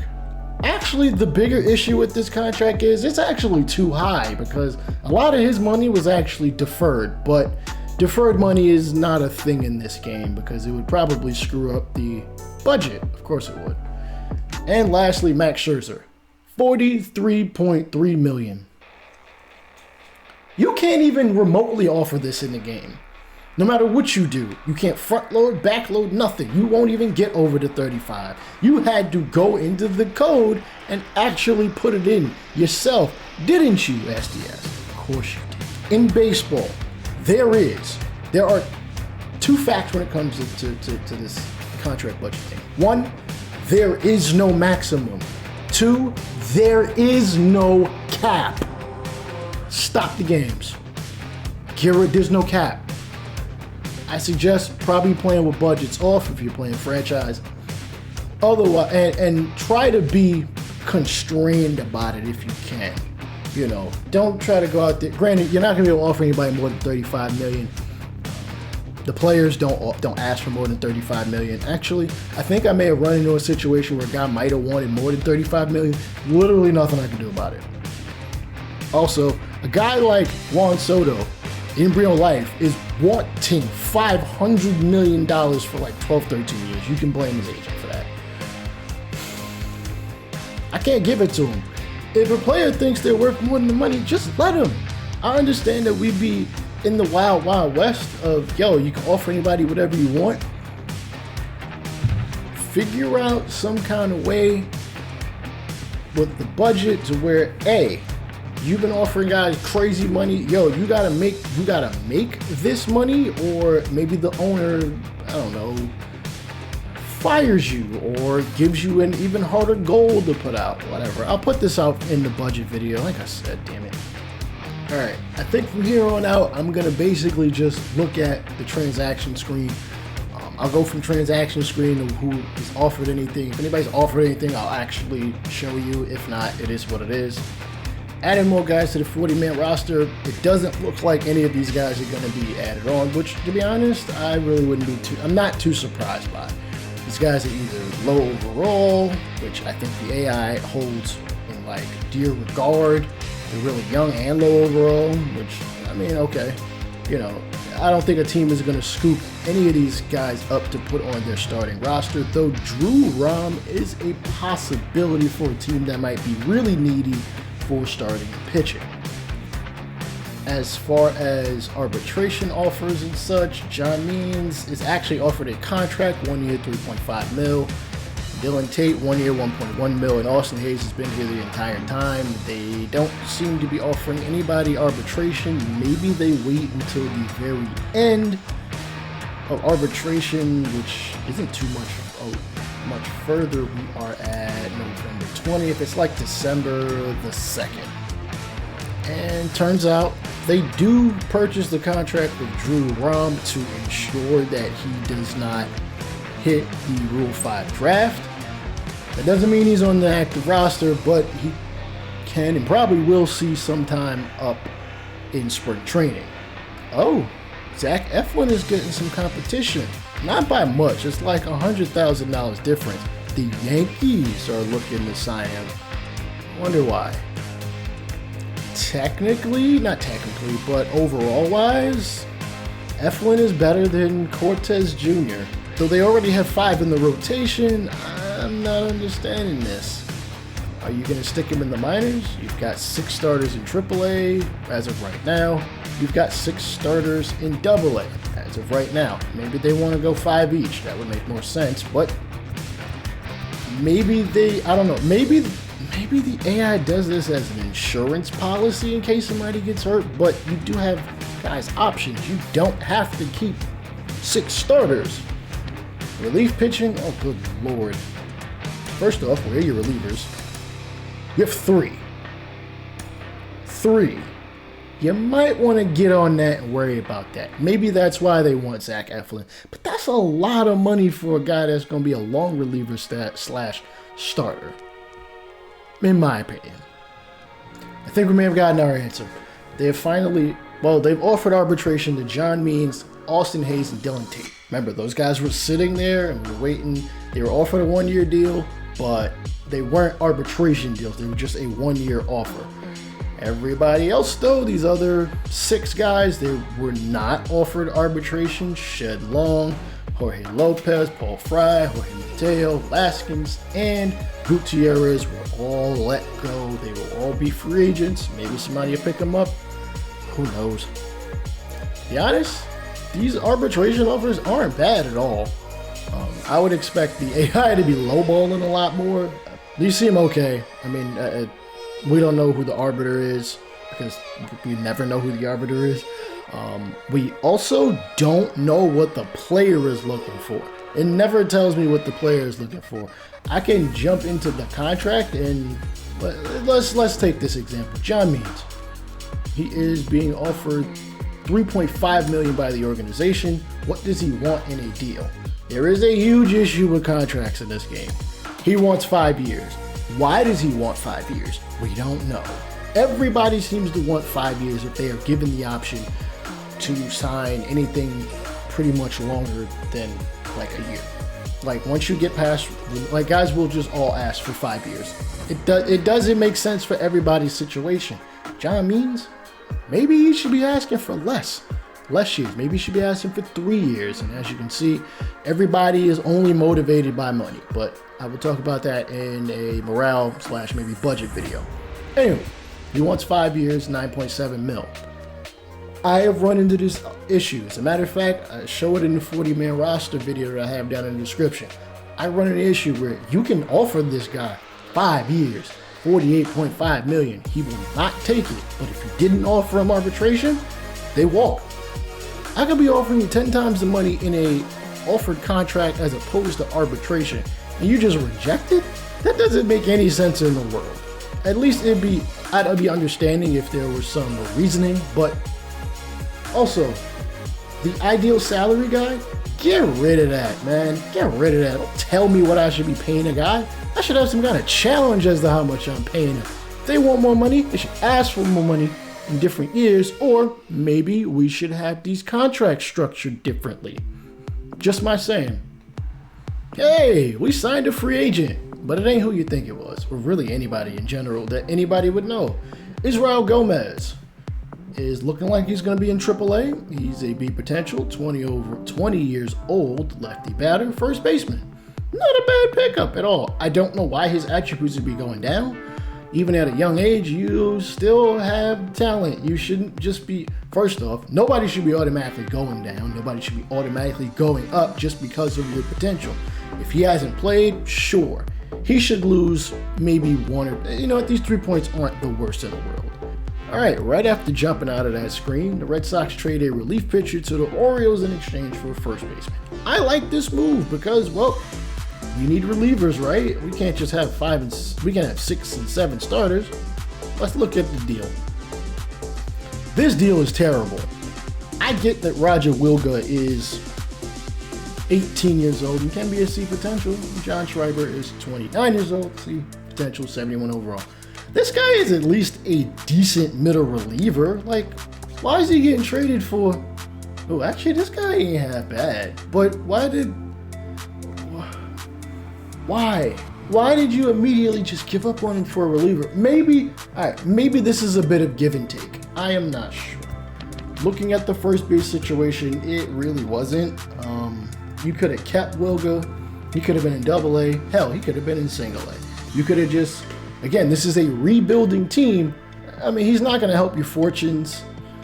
Trading that first baseman. This trade, if it were the other way around, this would make sense. You want to build up the farm here. I've got a decent reliever, but I know I'm not going to want to renewal contract them. Maybe I'm thinking too much into this whole thing.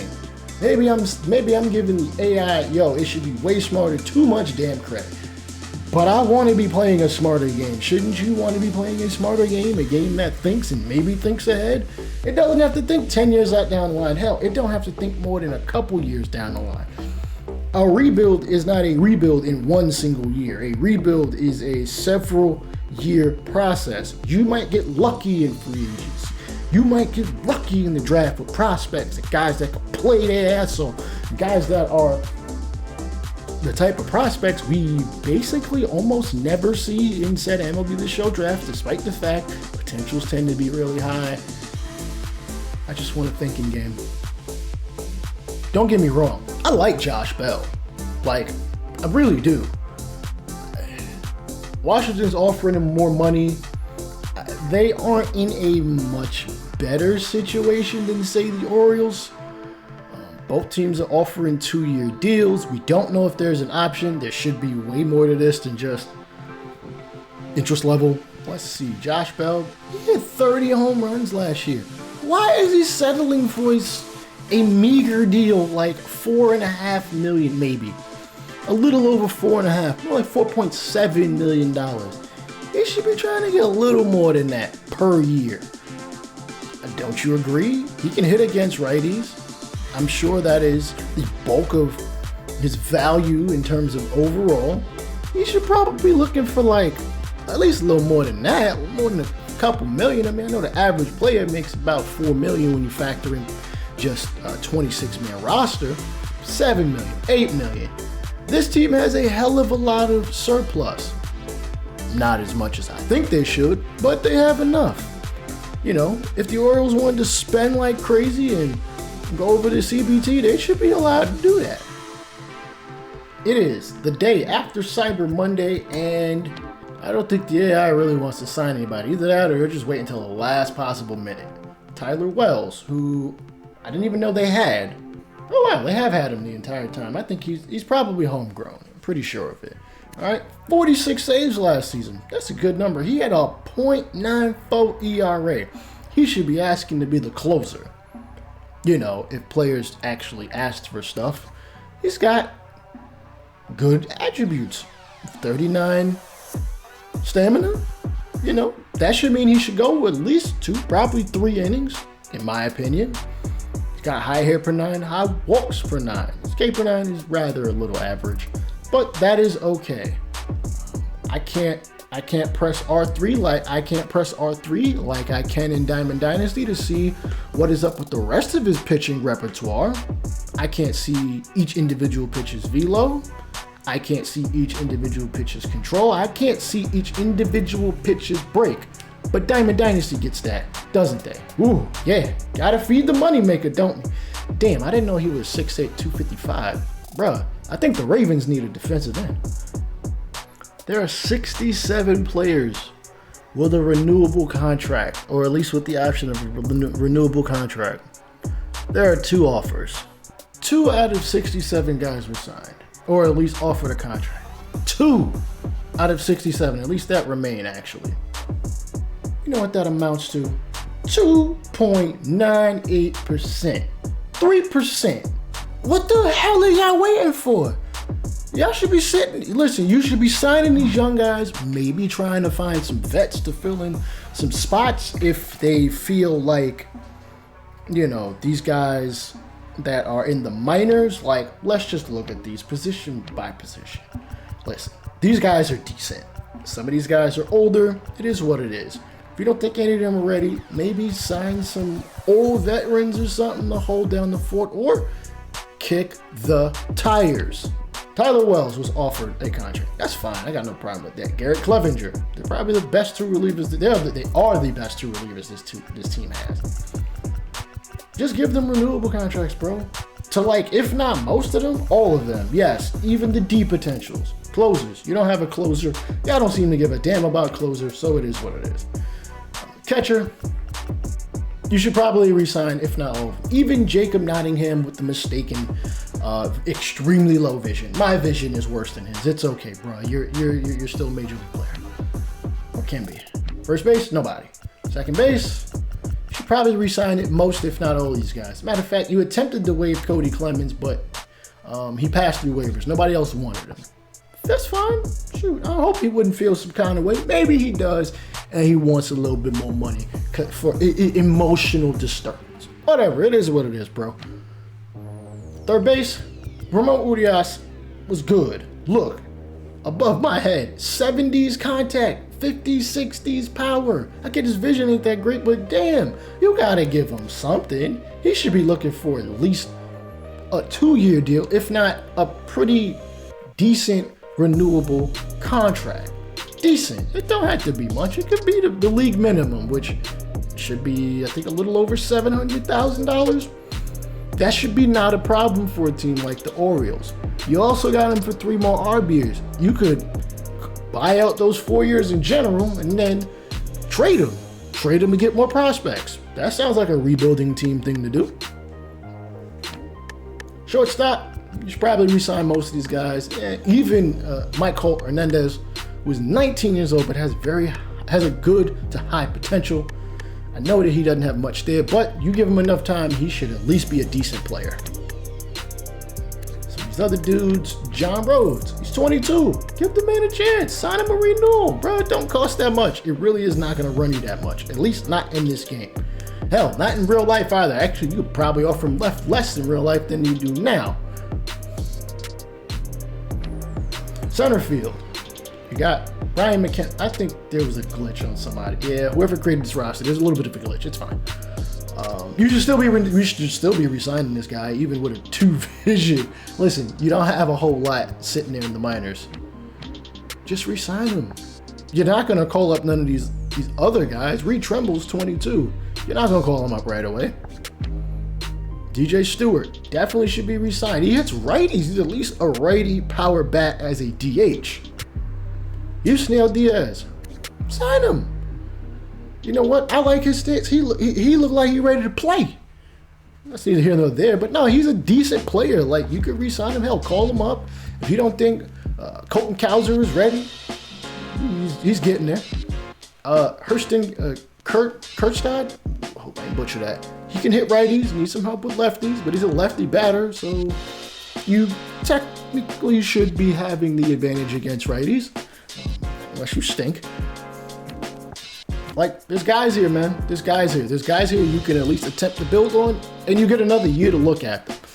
But I get the AI and us, as the player, do not get the opportunity to see minor league stats. At least if the minor league stats could carry into the next year. I'm not talking about MLB the Show 23. I'm talking about into the next year of this save file. It needs to carry over.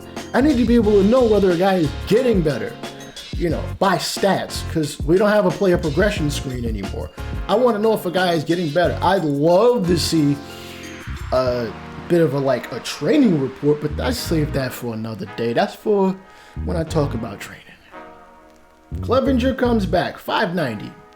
Good number, I think. It's not the league minimum because he'd be on the 40-man roster. It's not the league minimum for whatever reason, but he's on the roster, and that's good. This is interesting, but I'm not mad at it at all. 9 years, 268. First off, we all know that as of this year, the current iteration of the Reds is the absolute bee's knees of terrible baseball. But they ain't signing this guy to a 9-year, $268.2 million deal unless they did this to placate the fans, because I don't think anybody's going to watch what they really put out in real life. Those are MVP type numbers. Maybe they feel like this is a move towards actually building a team, and they want to start with a guy like Trey Turner. They'll have him through age 38. Through age 38. I would hope that they front load the deal, but me knowing this game, they never front load the deals. Never. It's never front loaded. It is always back loaded. They always think, let's pay as little now, but pay way more later when we cut him, when we release him and owe him probably like $37 million. Okay. Not the worst deal, though. I would like to see what their starting pitching looks like. They have 4 starters. I'm not sure if they have any other offers out there. Damn, Blake Snell had a horrible year win-loss wise. His ERA probably should have been worse than what it is. 5.19 is, not that bad, really. And a 1.5 now whip, again, not that bad. He's an 82 overall. Again, remember, this is not base roster. This is Fidelity to reality. So, find that in the vault. Check it out. If you don't like it, don't use it. Cool. Maybe this team calls up Nick Martinez. He does have 3 years of service time. Maybe Reese Ner. I have no idea how to say this man's name. Maybe they call up him. He's got 34 days of service time. Maybe they want to take a chance, kick the tires. $610,000. You know, maybe save some money in case there's a free agent move they want to make or a trade they want to make in the next season. Ryan Weathers has played a year. He's young. He's a lefty. This team has only one lefty. Maybe they want a second. You know, I want to see teams valuing righties and lefties different. Righties, there are more of them, a hell of a lot more of them. Lefties, if you got a good lefty, you probably need to lock him down. You know, I know that 35% of baseball, as of I think it was like maybe a couple years ago, is left-handed, and I'm sure an overwhelming majority of them are pitchers. Let that play in valuation. Tender contracts. 36 of the 67 individual. Actually, this is actually a little less than that. They've kind of rolled in over time, but 36 of the 67 of what I last showed you have actually re-signed back with the Orioles. A lot of the rest of these guys are going to be street free agents. Ooh, here's something I didn't expect to see. Zach Eflin was offered more money by the Orioles, AI team. 2 years, $22.6 million. I think the last offer was 1 year, $11.1 million. But you don't want no part of that. Or his interest level is slightly higher from Miami, even a little higher than that from the team who traded for him, the Phillies. It's not that crazy. Maybe he really liked it there. I don't know. Maybe them Philly cheesesteaks is bussin', bro. If they bussin' like that, you go back. All right, cool. Maybe he like it there.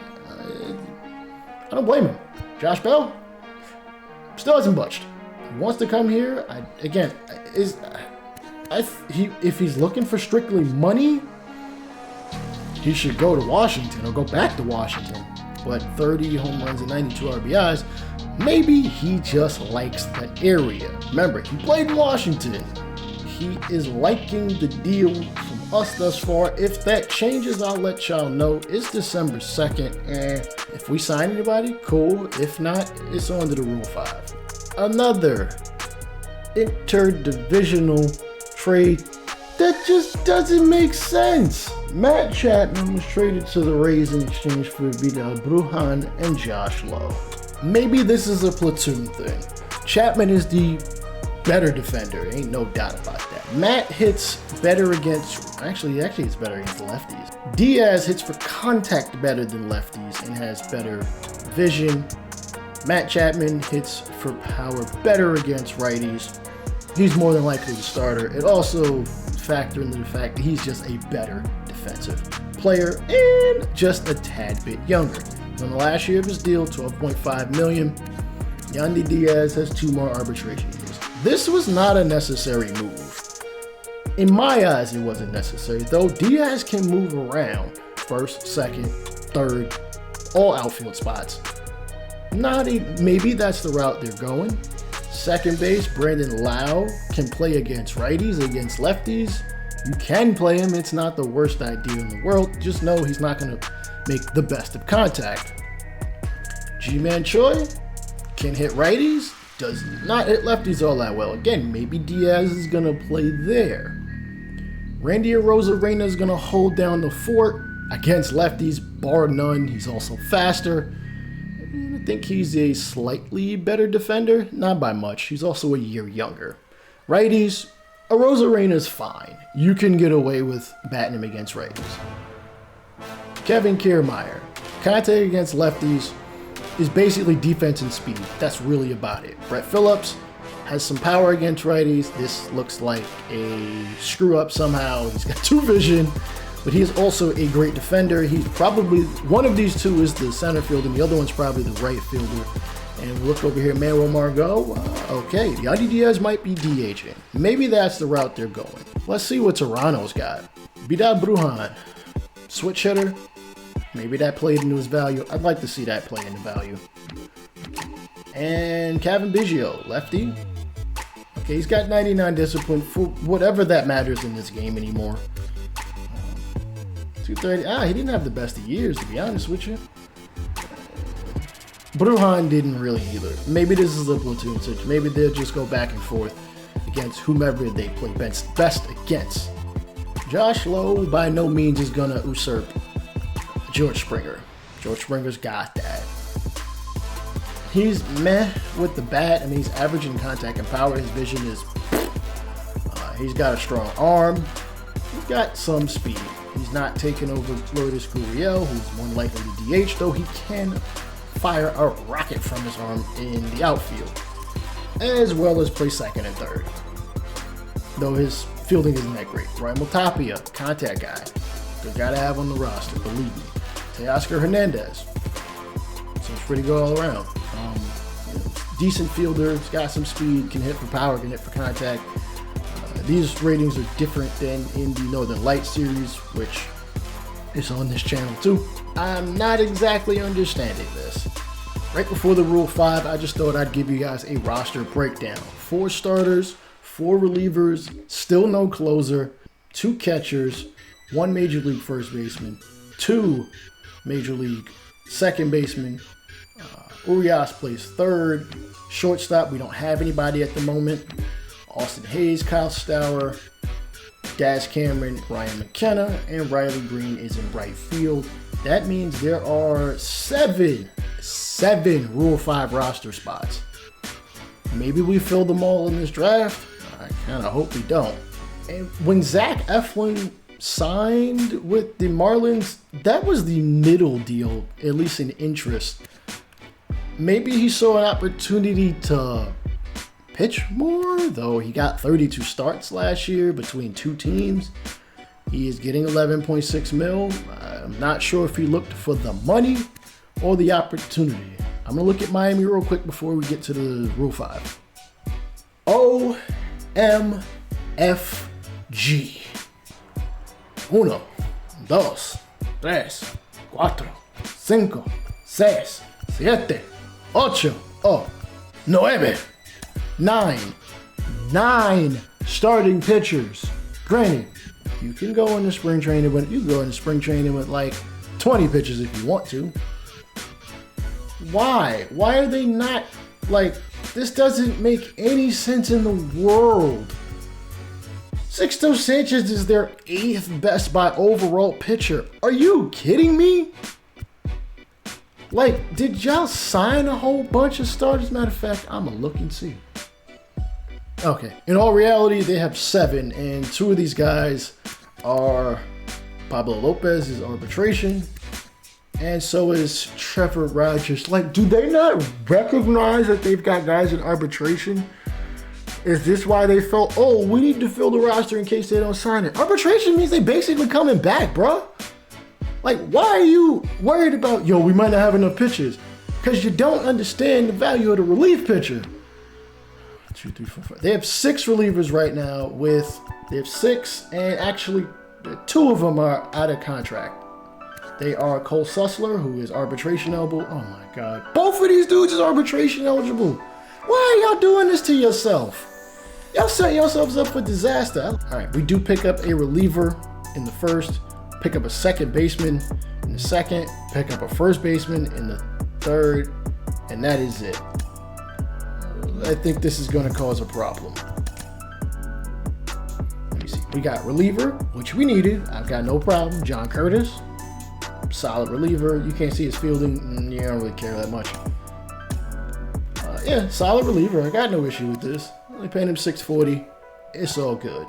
First base, you felt the need to get better by getting a $52,000 first baseman. Guys need to get the money. Guys need to get the major league minimum when they get called up. I'm not exactly sure where they're going with this because they've got 6 more roster spots to fill. And Josh Bell has not signed yet, which is going to cause even more of a problem. Though I believe he also can play outfield positions. Cincinnati has jumped in to the offer sheet and offered Josh Bell 3 years, $13.2 million, and is the highest in interest. And Josh Bell does play the corner outfield, though his arm is very much lacking. He can hold his own out there. Joey Votto is at their majors, which I know this game they're going to send him down, which basically means he's going to be option. He's going to be designated for assignment, and he'll either accept it or just be released. And Colin Moran can also hold down first. He hits for some power though. He could play third, left field if he really wanted to. Aristides Aquino seems to be that guy out there. TJ Friedel. And they don't have a right fielder, so maybe Bell is coming in to be an outfielder.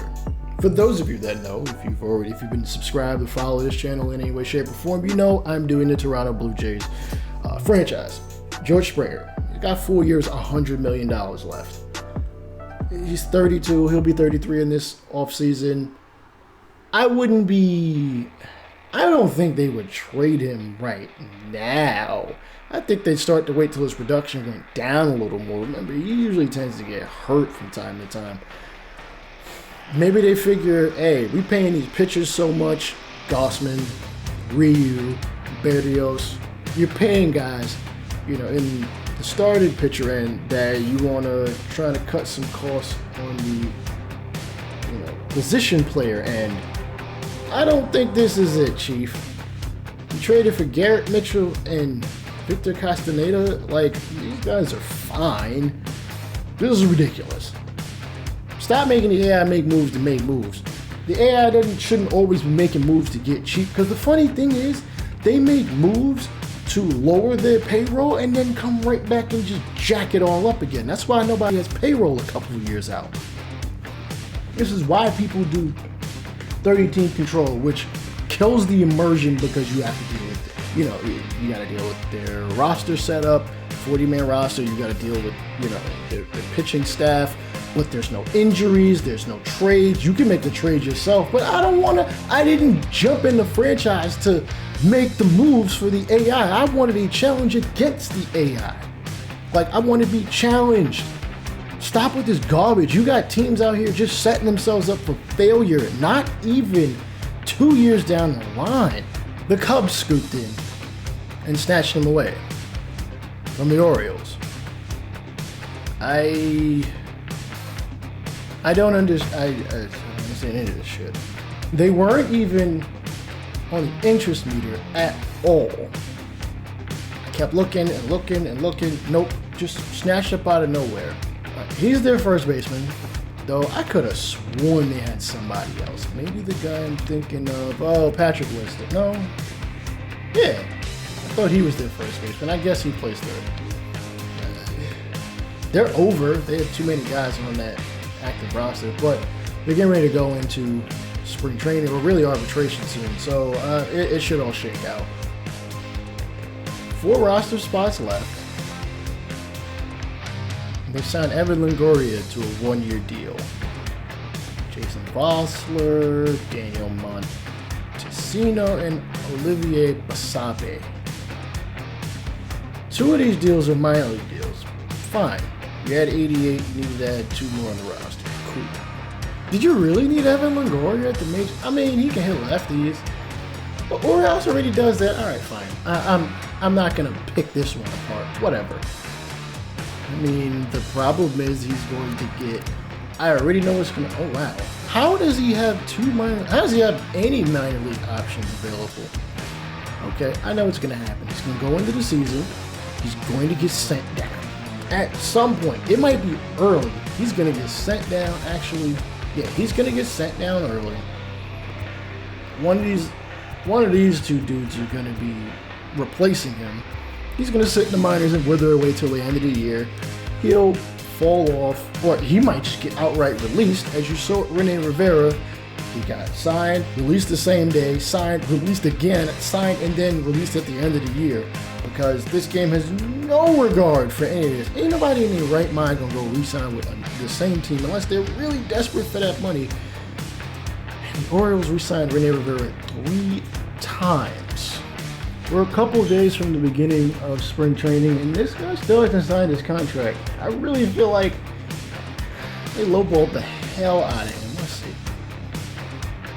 Now he wants 5 years and $19.5 million to be, well, it doesn't say he wants to be the closer because we don't, no, he expects to be a bullpen arm.